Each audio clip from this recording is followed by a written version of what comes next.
Hello, good evening, everybody. My name is Gavin Morris, and I'm greeting you from Cape Town, South Africa. I'm the director of the South African Jewish Museum, and it is my pleasure, on behalf of my colleagues at the Jewish Museum of Australia, the Jewish Museum London, Jewish Museum of Maryland, and the South African Jewish Museum, to welcome you to this series of talks, which we've entitled Jewish Museums Across the Seas. This is the third presentation in the series, and each museum will be presenting their unique history, traditions, at least twice. This is the first time the Jewish Museum of Maryland will be presenting, and they will do it once more. You've missed the first two, which were done by Jewish Museum London and the South African Jewish Museum, but they will be presented again.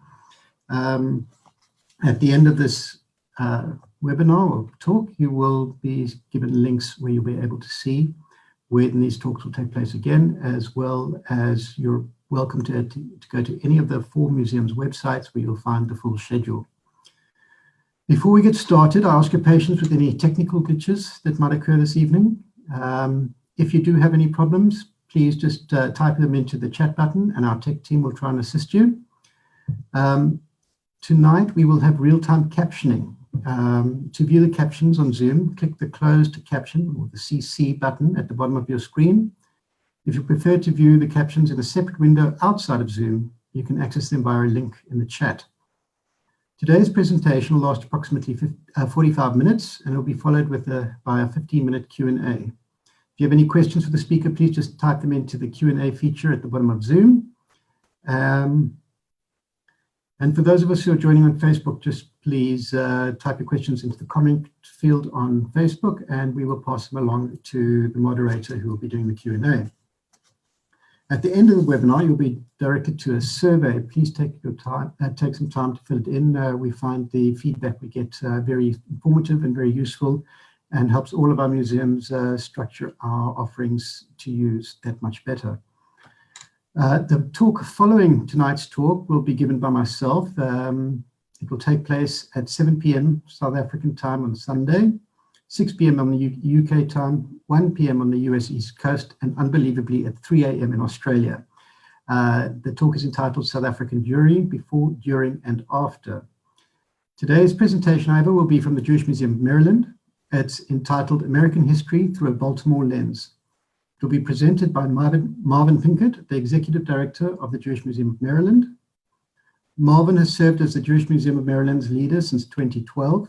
Before joining the JMM, Marvin's 31-year museum career included 11-year stints at the Museum of Science and Industry in Chicago and as Director of the National Archives Experience in DC. Marvin holds a BA from Brandeis, a Master's in Japanese Studies from Yale, and a Master's of Management from Northwestern University. So welcome, enjoy. I'd now like to hand over to Marvin. I'm sure he will give us a very insightful and fascinating presentation. Welcome, Marvin. We look forward to your talk.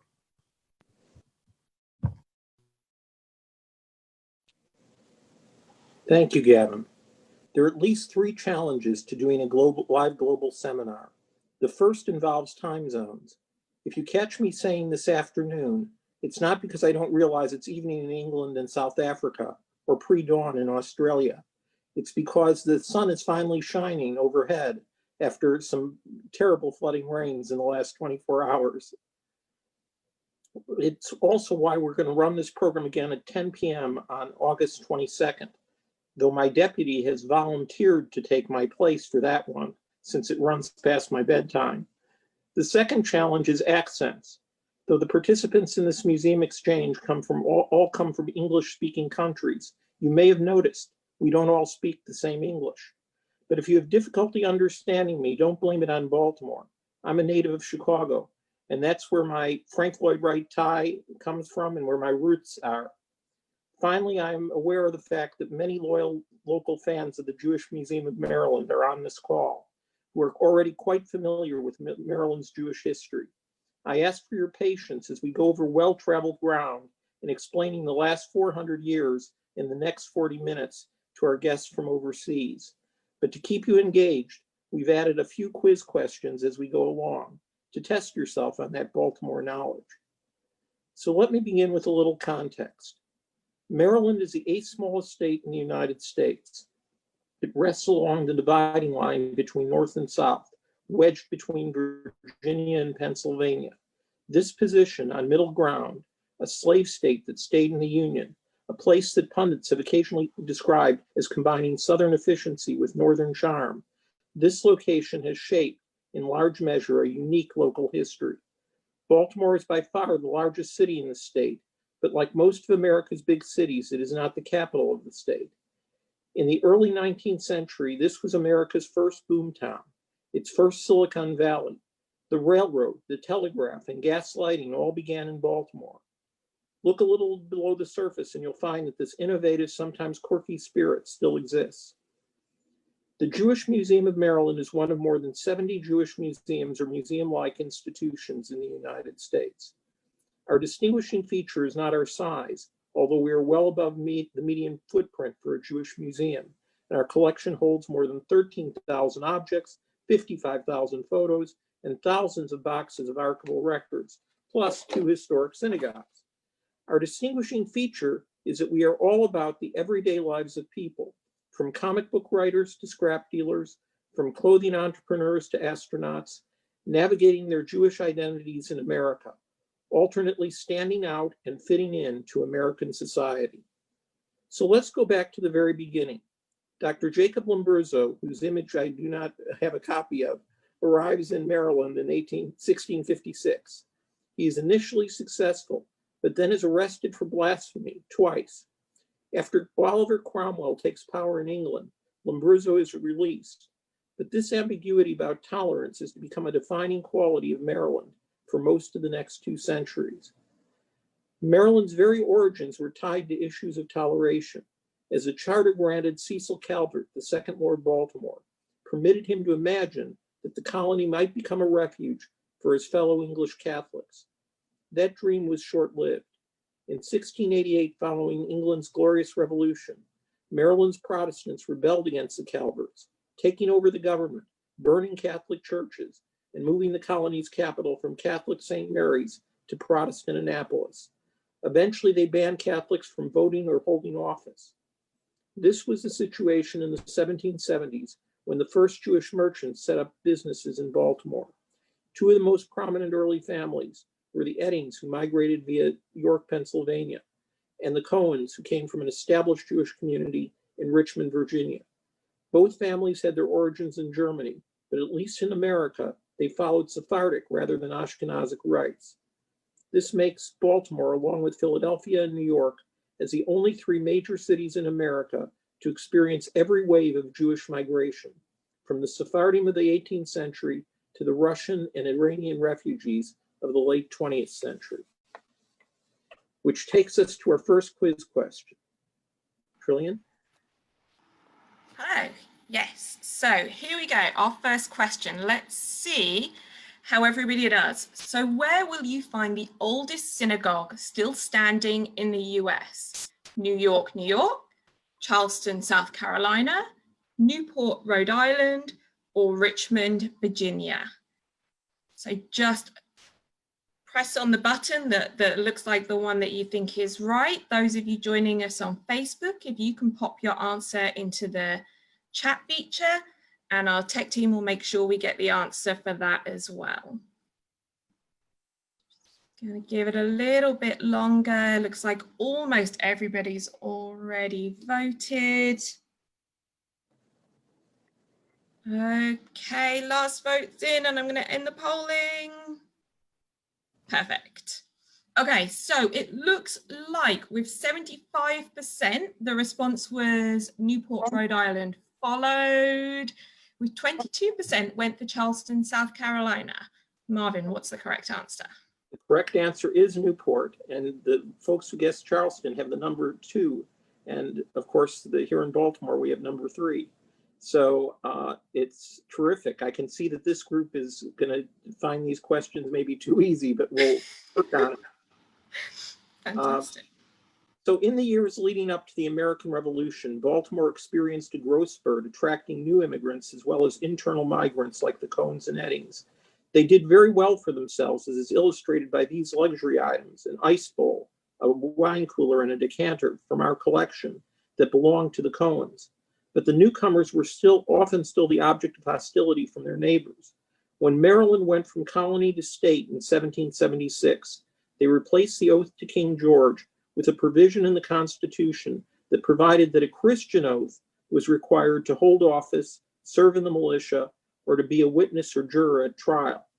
This provision, however loosely enforced, stuck in the craw of new Jewish migrants and slowed the process of establishing permanent institutions.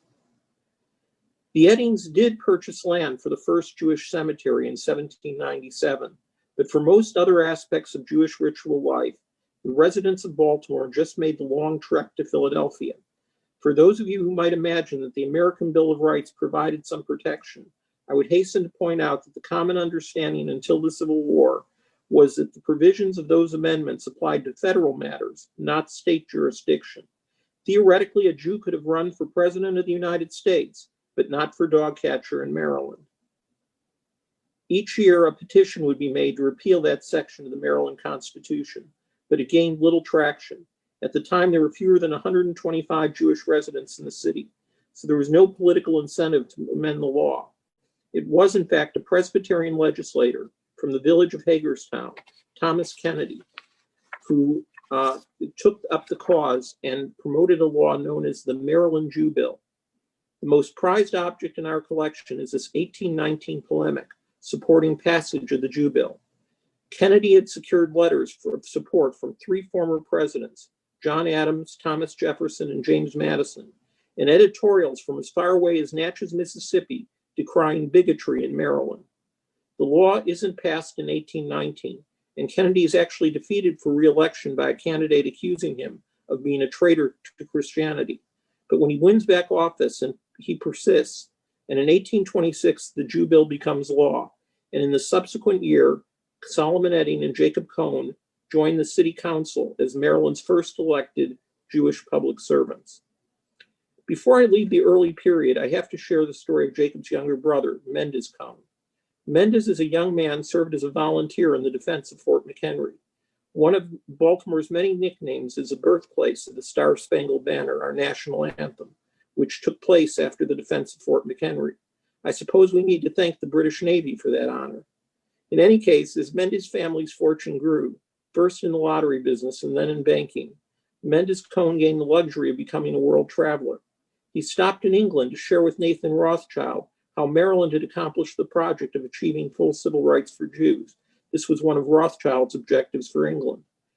He went to Egypt, becoming an amateur Egyptologist while sporting this handmade flag during his journey down the Nile.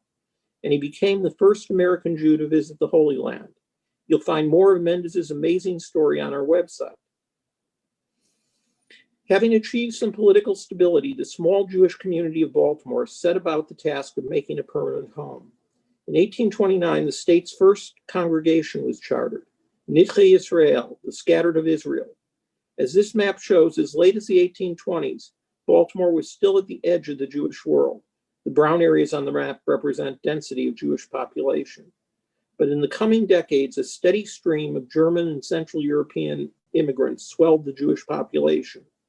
The stream became a flood after the political revolutions of 1848. In 1840, it's estimated that about 1,000 Jewish individuals lived in Baltimore. By 1860, that number had grown to, well, wait a second. This is a great moment for a second quiz. Brilliant. Okay, so here it is. In 1860, the Jewish population of Baltimore was approximately 4,000, 7,000, 10,000, or 14,000. Again, those of you on Facebook, you can pop your answers into the chat and we'll make sure they get included in our response here. Lots of fast voting. Thank you, everyone. It looks like 4,000 seems to be leading at the moment, but we'll see how it goes. Give it another moment. Everyone gets their votes in. Okay, I think we are going to end it there. What's the Okay, word? so we actually have a tie this time. We've basically got 40% of people have gone for 4,000 and 40% of people have gone for 7,000. And they both underestimate the growth in Baltimore because, in fact, it was at least 10,000 Jewish individuals in Baltimore by the time he reached the Civil War, which is quite remarkable. By the early 1840s, Nitche Israel had changed its name to Baltimore Hebrew Congregation, and it was seeking a rabbi as well as funds to create Maryland's first purpose-built synagogue. They learned that the first ordained rabbi to come to America was considering taking a position in Newport, Rhode Island. They dispatched a congregant to head to Newport and persuade Rabbi Abraham Rice that the future of American Judaism was in a thriving industrial city like Baltimore rather than a lethargical trading port in Rhode Island. So he took the position in Baltimore with the expectation that he would be acknowledged as chief rabbi of the United States. Now, he was disappointed that while his erudition was much admired, there was no interest in having a chief rabbi for the United States. He was even more disappointed by the behavior of some of his congregants, who he observed performing Masonic rituals at a Jewish funeral. Rabbi Rice insisted that this practice stop, and the dissidents from his edict formed Baltimore's second congregation, Har Sinai, Baltimore's first Reform congregation.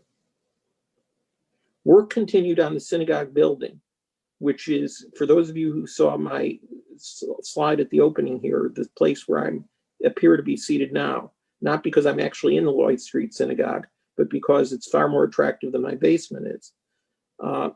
So the Lloyd Street Synagogue opened its doors on September 26, 1845, 175 years ago next month. It is now the third oldest synagogue still standing in the United States, expanded to its current form in 1860 to meet the needs of a growing congregation.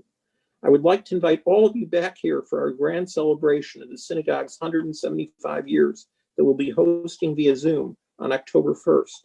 The time difference may make it a little challenging to have you all come unless you regularly wake up in London at 4 a.m., but it will be recorded and on our website afterwards.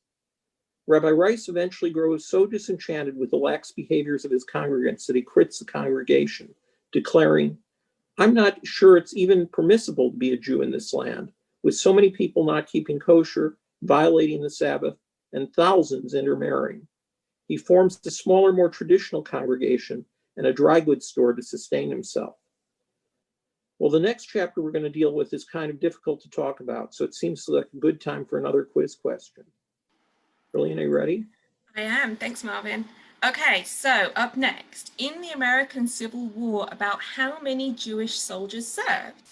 About 5,000 Union and 1,000 Confederate, about 3,000 Union and 5,000 Confederate, about 7,000 Union and 3,000 Confederate, or about 10,000 Union and 8,000 Confederate. So we get some of the voting coming in. I wonder if our Baltimore audience remembers when we hosted our Civil War exhibit, what those numbers were. Okay, we'll just give it a tiny bit longer. I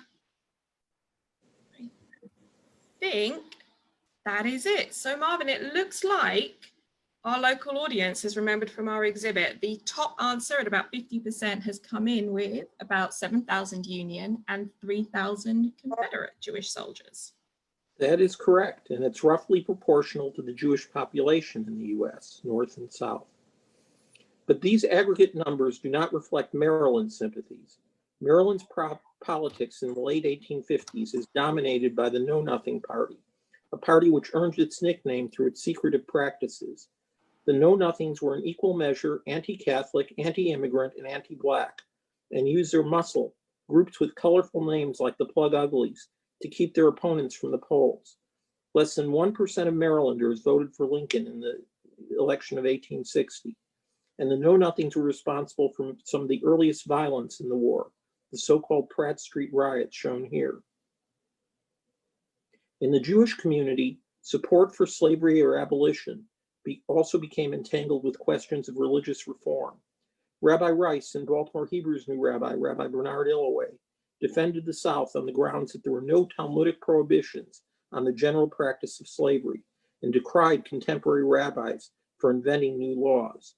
Across the street, literally, Rabbi David Einhorn, a Hungarian political refugee, shot back, "Who are these rabbis who get up each morning and thank God for their deliverance from Egypt and the evening sanction slavery from the highest pulpit?" In this battle for the soul of Jewish Baltimore, both sides lost. Rabbi Einhorn stays a few steps ahead of the mob that comes after him, making it to Philadelphia, and never returns to Baltimore. Rabbi Illoway, feeling pressure from the Union Army's occupiers, who imprisoned the synagogue president on charges of providing uniforms to the Confederates, retreats to a pulpit in New Orleans and never returns. The Civil War had a particularly profound impact on Baltimore Hebrew congregation. Having lost both its clerical and lay leadership, a new faction took sway. This group favored mixed-gendered seating in family groups, and most heretical of all, women singing in the choir. This was the last straw for the traditionalists. Jonas Friedenwald, who had been distracted by Civil War conflicts in his own family and had been vice president of the congregation, attempted to reassert control by making his case in court. Failing to get a ruling in his favor, in 1876, he led the more conservative group down the block, where they built Baltimore's second oldest congregation, still standing, Chizuk Emunah. And what does Chizuk Emunah mean? Okay, so here we go, our next poll, everyone. So our options are, there we go. So our options are strengthening the faith, the Lord is one, we are right, or light of Zion. So again, same process, pop those answers in, good chance to test your Hebrew knowledge. Just give this a little bit longer. Looks like we've got a bit of a, suddenly a most popular answer emerging at the moment. Okay, we'll just give it a little bit longer. I think almost everybody's got their vote in. Okay, let's end the polling. So once again, it looks like we have a pretty knowledgeable audience with 71% of the vote. We have strengthening the faith. That's great. And indeed, that is the meaning of Chizuk Emunah. So in pre-COVID days, we gave tours of both our historic synagogues, the former Baltimore Hebrew congregation and the building that Friedenwald's group built, which was built just a few feet taller than Baltimore Hebrew and showcased a magnificent ark, which you can see here. But neither congregation had a particularly long life in our neighborhood because Jewish Baltimore was about to experience its most significant transformation. I would guess that everyone on this call has heard of Ellis Island, but it is less likely that you all know about Locust Point in Baltimore. Yet between its opening in 1867 and its closing on the eve of the First World War, Locust Point was the port of entry for 1.2 million immigrants, making it the third busiest port of entry in the US. Unlike the rapidly assimilating German immigrants of the 1840s and 1850s, this next wave of immigration came primarily from the Russian Pale of Settlement and were on the whole more tradition-bound with fewer financial resources. Our core exhibit, Voices of Lombard Street, documents the lives of these new arrivals. From their lives in the narrow and crowded row houses, a highlight for kids is the backyard privy to the sweatshops where they worked, to the sweatshops where they worked in the garment industry, where it was common to find that the owner of the business was a German Jew and the workers Russian Jews. Like London's East End, Baltimore's Jonestown neighborhood, where the museum is located, had an economy heavily dependent on the garment industry and services to meet the needs of its Jewish workers. These services not only included the obvious, kosher butchers and a Jewish funeral home, but also services to entertain, such as Yiddish theater, and services to educate and promote integration in American society, such as the Jewish Educational Alliance. One social service advocate who cut her teeth in Baltimore was Henrietta Zoll. I'll let Trillian's giving you the tour of the exhibit, which is really wonderful. I hope some of you will have a chance to see it in person. One social service advocate who cut her teeth in Baltimore was Henrietta Zoll. a real-life Yentl. Henrietta was taught German, Hebrew, and the sacred text by her father, Rabbi Benjamin Zold. In 1888, at age 27, she was chosen to be the first and only woman on the publication committee of the new Jewish Publication Society. Soon thereafter, she established the first night school in Baltimore, teaching English to the new Russian immigrants, an achievement made more remarkable by the fact that she lived within the German Jewish community and its prejudice against the new arrivals. While these were tiny steps compared to her later work founding Hadassah, America's largest Jewish women's organization, she laid the groundwork in both New York and Palestine for that organization. These tiny steps did shape her future success. By the late 19th century, Baltimore's German and Russian communities may still have been working side by side, but they were not living side by side. The more affluent German Jewish population had moved northwest toward Druid Hill Park, and they took their congregations with them. Baltimore Hebrew moves first, selling its property to the Catholic Diocese, which used the building to create Baltimore's first Lithuanian Catholic Church, St. John the Baptist. As this little model shows, they added a cupola and bells to the building, but otherwise kept the structure largely intact, placing their altar directly under the Star of David. The church's tenure on Lloyd Street was not long, however. Less than 15 years after moving in, they sold the business to the building to an Eastern European Jewish Orthodox congregation, Shomrei Mishmeres HaKodesh, which promptly removed the altar and the cupola. In 1895, Chizuk Emunah also moved northwest and sold their building to an Eastern European Orthodox congregation known as B'nai Israel. Though the B'nai Israel property is now part of the Jewish Museum, the congregation continues to hold services, recently celebrating its 125th anniversary in the building, making it one of the oldest continually operating Orthodox synagogues in America. I think we have another quiz coming, right? We do, yes. So on the 1900 Baltimore City map that you may have seen in the entryway to our Voices of Lombard Street exhibit, the building that today we call B'nai Israel is designated as what? Chizuk Emunah, the Rosh Hashul, the Downtown Synagogue, or the Lloyd Street Synagogue? Just give everybody a few more seconds to vote there. Okay, a little bit longer if everyone wants to make their votes. Okay, and I think with that, let's end it. Okay, so Marvin, it looks like the overwhelming response, people think it would have been named Lloyd Street Synagogue on that map. They are correct. And anyone who answered Rosh Hashul was making a pretty good guess, since that was a common nickname for B'nai at the time. But on maps, it was known as the Lloyd Street Synagogue, the name we now apply to the synagogue that I'm sitting in, so to speak. A decade into the 20th century, the Jewish community of Baltimore is deeply divided, not only by ethnic origin and geography, but by ideology and social status.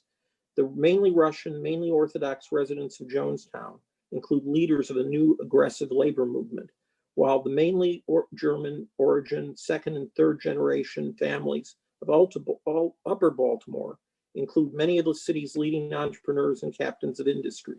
This flared into a major strike of the Amalgamated Clothing Workers Union against the Sonneborn Men's Clothing Company.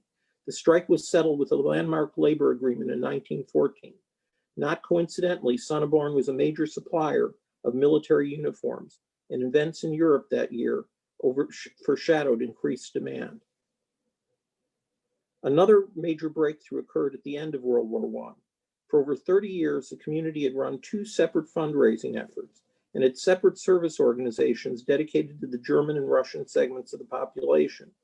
In 1920, leaders from both organizations on both sides of the divide, came together to form the Associated Jewish Federation of Baltimore.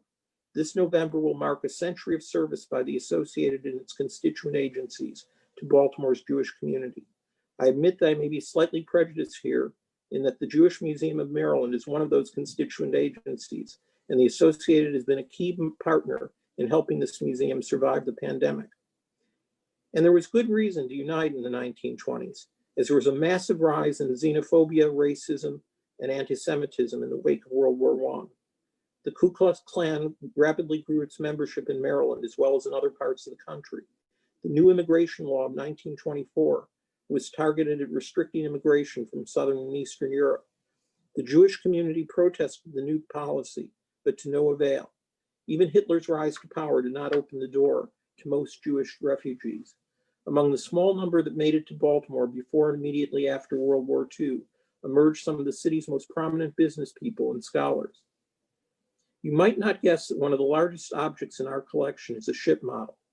Measuring more than 6 feet in length, this detailed model of the SS President Warfield, better known to history as the ship Exodus 1947, is a reflection of civic pride in Maryland's role in this important event in the founding of the State of Israel.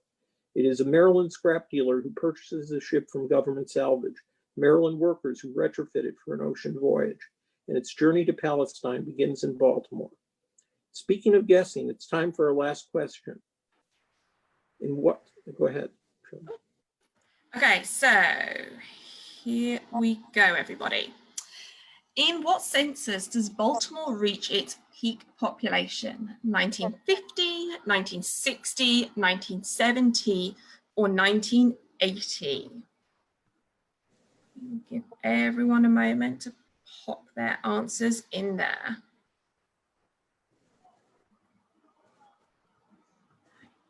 Okay. Well, there's definitely one coming out ahead at the moment. Just give it a couple more seconds so everyone else can vote. Okay, let's end it. Okay, so on this one, we look a lot more split than we have been otherwise. We've got the most popular vote is 1960 with about 50%, but I believe that's not quite the right answer, is it, Marvin? Is it actually 1950? 1950. Baltimore has had a declining population for the last 70 years. And it had over 930,000 people in 1950, compared to just 620,000 in 2010. That's about a third of the city gone in the last 60 years. What happened? Well, there are many answers. One answer is that the city shrunk as the suburbs grew. Baltimore City is surrounded by a collar county known as Baltimore County. From the 1950s forward, in the words of one of Baltimore's great musical talents, Howard Ashman, people sought somewhere that's green, a healthy place to raise their children, and the conveniences of modern life, a washer, a dryer, and a 12-inch television screen.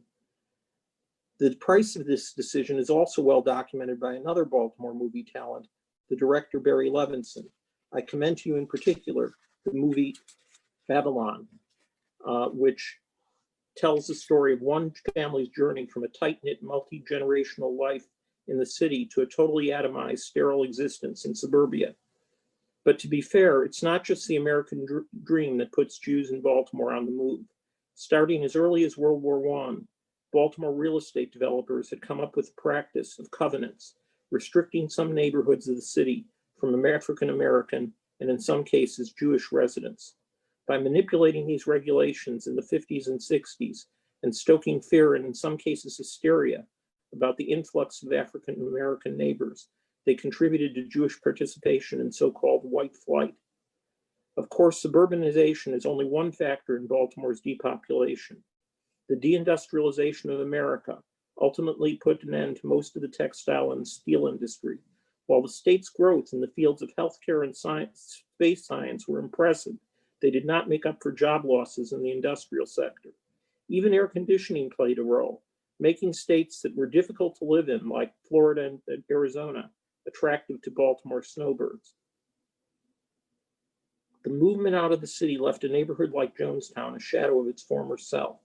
Shomer Mishmeres had declined in membership to the point where it was difficult to obtain a minyan and impossible to maintain the physical infrastructure of the building.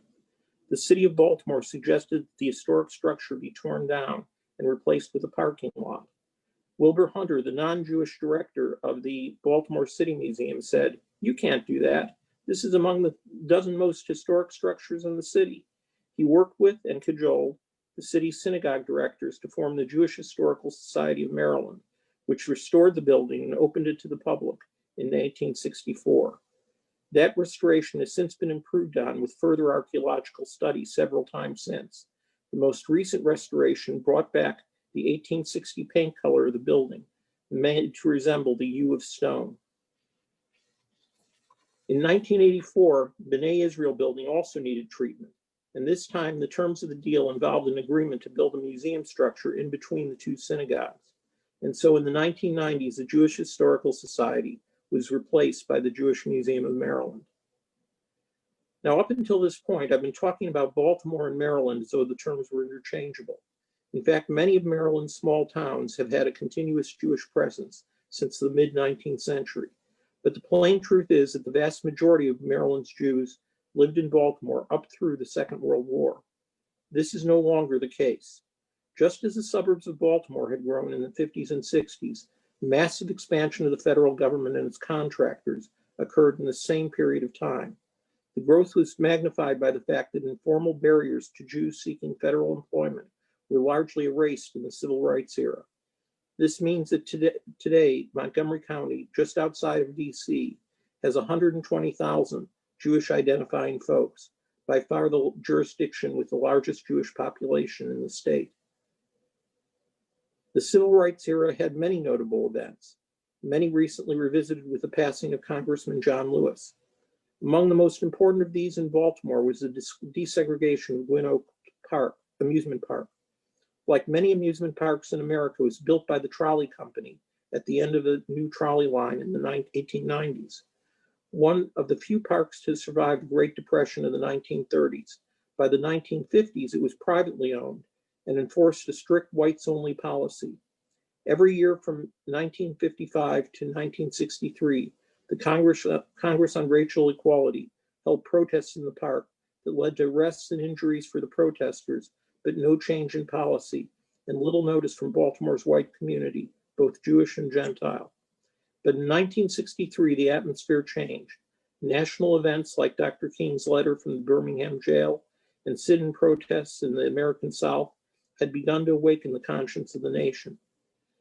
In Baltimore, Rabbi Morris Lieberman of Baltimore Hebrew Congregation, yes, that's the same congregation where our story began, was among those who stood up to denounce racism, and that July joined other clergy, including 3 other rabbis, in protest and arrest at the park. While he's held up as a hero today, many of his congregants at that time wondered if it was appropriate for a rabbi to engage in the civil rights struggle. An even more recent engagement of the Baltimore Jewish community with the cause of human rights was their involvement in the movement to free Soviet Jewry. Born in the Yishuv, Shoshana Shubin Kardan moved to Baltimore in 1927. In the 1970s, she was active in the Maryland Commission on the Status of Women, campaigning for women to be able to have credit in their own name and supporting better care for battered women. Perhaps her greatest accomplishment, though, came in the late 1980s when she became chair of the National Conference on Soviet Jewry, pursuing the goal of liberating 11,000 Jewish refuseniks in the Soviet Union and becoming the first Jewish leader to sit down with the Soviet president to directly discuss this issue. Which pretty much takes us to Baltimore today. The artifacts you see here are from an exhibit called Fashion Statement, which talked about the diverse community that we have. The Associated recently commissioned a community study to offer a snapshot of Baltimore's Jewish community. The results, which can be found on their website, are voluminous, but given the long history I have recited, one piece of data caught my eye. The 2 fastest growing segments of Baltimore's Jewish community are the Orthodox, now 21% of the total, and those without denomination, rising to 39%. Is this data the harbinger of new conflicts within the community, like those that preceded World War I? Or will the center find a way to hold together an increasingly diverse population? I, for one, don't know the answer, but I do know that whatever it is, we'll keep a record of it at the Jewish Museum of Maryland. Thank you for your attention.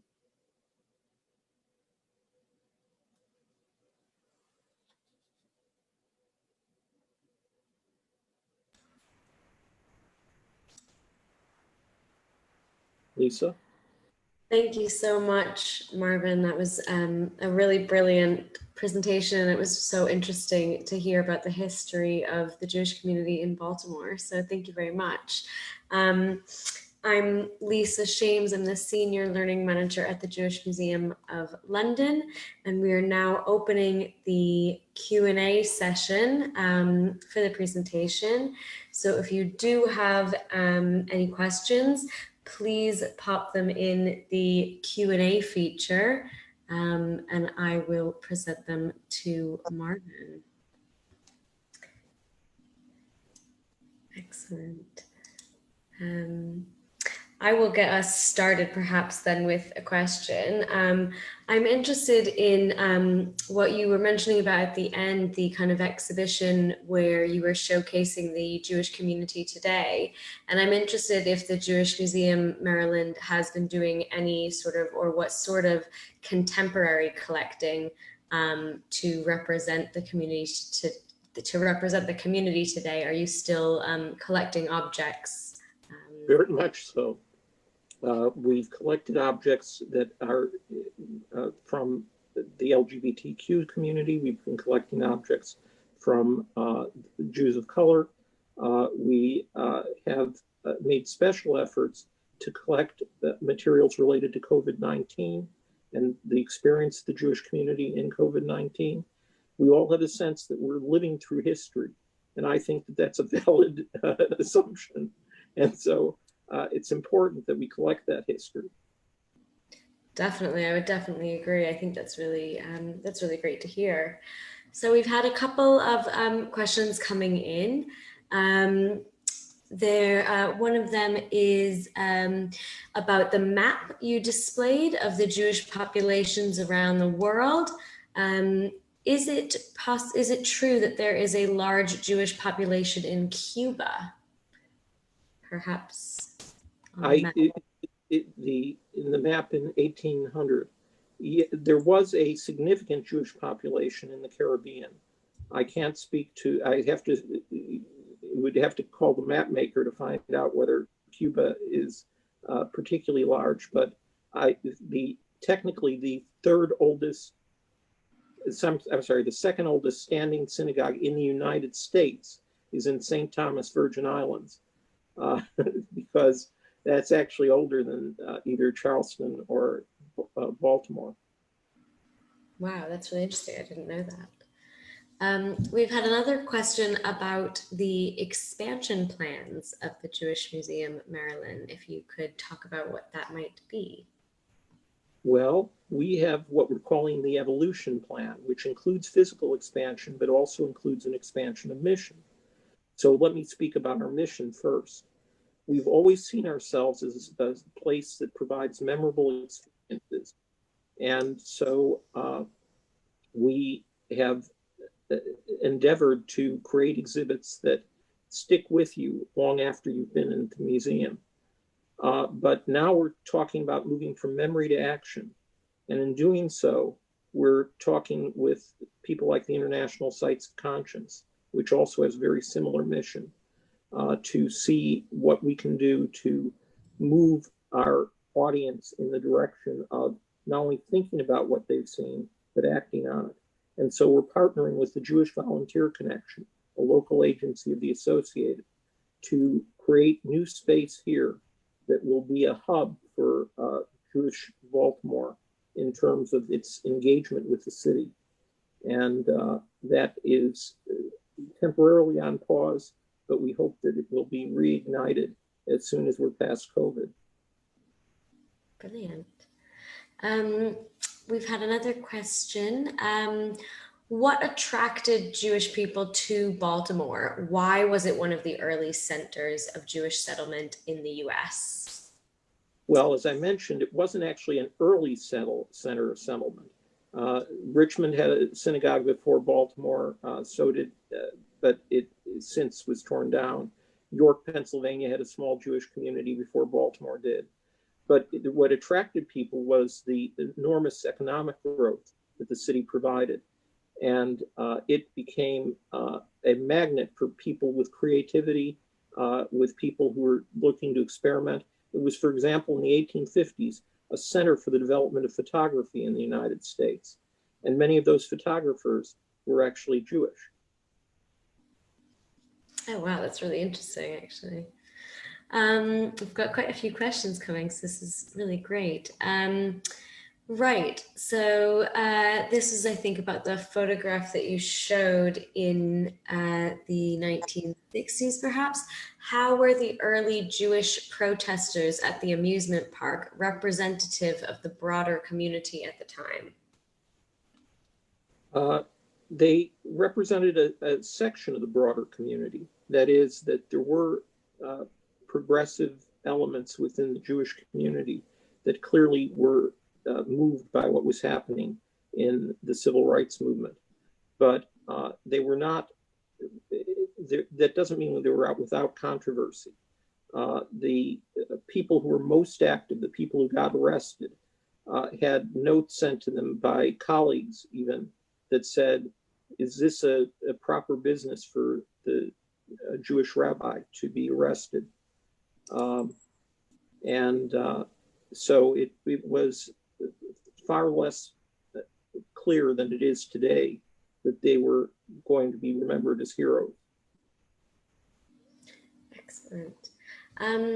Were Jewish families involved heavily in the department store businesses as in other US cities? Yes, indeed.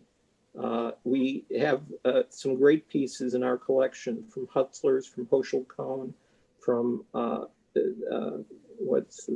I'm blocking on the names of all the businesses, but all the major department stores in the city had Jewish connections. Brilliant. A question here about, do you supply the pictures to the JT, asking if readers recognize anyone in the pictures? How are the pictures selected, and what happens when people are identified in the pictures? Joanna, our head of collections, takes a look at pictures that are of interest that she finds when researching for other purposes and where she can't identify who is who in the picture, and puts it in the Jewish Times. And on a regular basis, we are able to update our collection by actually not just having the object or the photo, but knowing what the photo is about. And people often tell us whole stories about people in the photos and their relationships with one another. So it's fantastic. It's a great service of both the Jewish Times and the Jewish Museum. It's a really great way to kind of use the collective memory of the community as well. Yes. Here's a question about synagogues. Besides the Lloyd Street Synagogue, are there any other active synagogues in Baltimore City today? Oh, yes. The Lloyd Street, by the way, is not an active synagogue. It has no congregation in it, but B'nai Israel is. And so is the Beth Am and the Bolton Street Synagogue. And I'm going to forget all the names, and which several are located near the boundary of Baltimore City and Baltimore County. And not being a native of this city, I'm not going to know exactly where the borderline is. But yes, in the immediate vicinity of Baltimore, there are many congregations still today. Not to mention in the Orthodox community of Park Heights, there are a large number of smaller synagogues that comprise that neighborhood. Brilliant. And I've just seen in the Q&A, we have Hinenu is a brand new progressive social justice shul downtown near Charles Village. And I believe we have the founding members on the today. Brilliant. So welcome. What is the size of the Jewish community in Baltimore and its surrounding suburbs today? Estimated at 95,000, according to the recent community study. Actually, if you counted all people who were Jewish identifying in some way, it would be more like 110,000. But it is about the same as it was in 2010 when the last study was done. And then presumably will there be another census then this year? Yes, well, the American census doesn't keep religious belief as a criteria, but the Associated works with Brandeis University to develop, as many American cities do, a Jewish census of its own population. Brilliant. Let's see. We have somebody who wrote in that they recall that when they were a child in the 60s or 70s, they took a tour of the Lloyd Street Shul and they showed us something that was a stop on the Underground Railroad. Is there any accuracy in that and any idea how many former slaves passed through? This is an invention that I've been dealing with for the last 8 years I've been at the museum. There is very low likelihood that it was a stop on the Underground Railroad. There is a matzah oven located in the basement. And the idea is that this was supposedly where the slaves were hidden on their way north. But there are two problems with that theory. One is that all the archaeological evidence suggests that the area of the matzah oven was carved out to be the kitchen for the Catholic Church after the Civil War. And secondly, just the plain logic of the fact that both the president, the vice president, and the rabbi were all pro-Confederate suggests that, well, I'll believe that in Rabbi Einhorn across the street ran a stop on the Underground Railroad. I can't believe that it actually happened at Lloyd Street. Thank you very much. How did the division between German Jews and Russian Jews in Baltimore compare to that in other cities? I think that it was not uncommon for there to be this kind of division. In fact, where I grew up in Chicago, it was even more refined than this, so that there was a division between Polish Jews and Lithuanian Jews as to which one was better educated, more elite, etc. I come from a mixed marriage. My parents, one was Polish Jewish and the other was Lithuanian Jewish. And some of the institutions like separate country clubs, etc., survived even the period of the 30s. But for the most part, things came together after the World War II. Brilliant. Another question here. How closely is the Jewish community in Baltimore and in Maryland in general connected to Israel and to Zionism? Fairly closely. There are several large and active organizations, the Baltimore Zionist District and the other chapters. Of course, as I mentioned, Hadassah, which has strong Zionist ties. It has its roots here with Henrietta Zold. So I think that it tends to be a very strong booster. And the survey data that was done recently for the community study suggested that a majority of the population is strongly supportive of the state of Israel. Brilliant. Thank you very much. I'm just seeing if there are any final questions coming in at the moment. So we've got a couple more minutes if anybody else wants to ask any final questions. Just pop them in the Q&A, or you can pop them in the chat. Give it another minute or so, just to make sure we've got everything. Excellent, a couple more coming in. So you have a couple minutes if you want to get those in. In the meanwhile, we'll start with this one. Did a large number of Holocaust survivors immigrate to Baltimore or Maryland after the Second World War? I don't know what would constitute a large number, but a significant population did come after the war. And a small number came as refugees in the 30s before the war. Excellent. Thank you very much. So I think that is all we have time for today. Thank you so much, Marvin, for such an interesting talk. it was really knowledgeable, and I learned so much about the history of the Jewish community in Baltimore, as I'm sure everybody else did.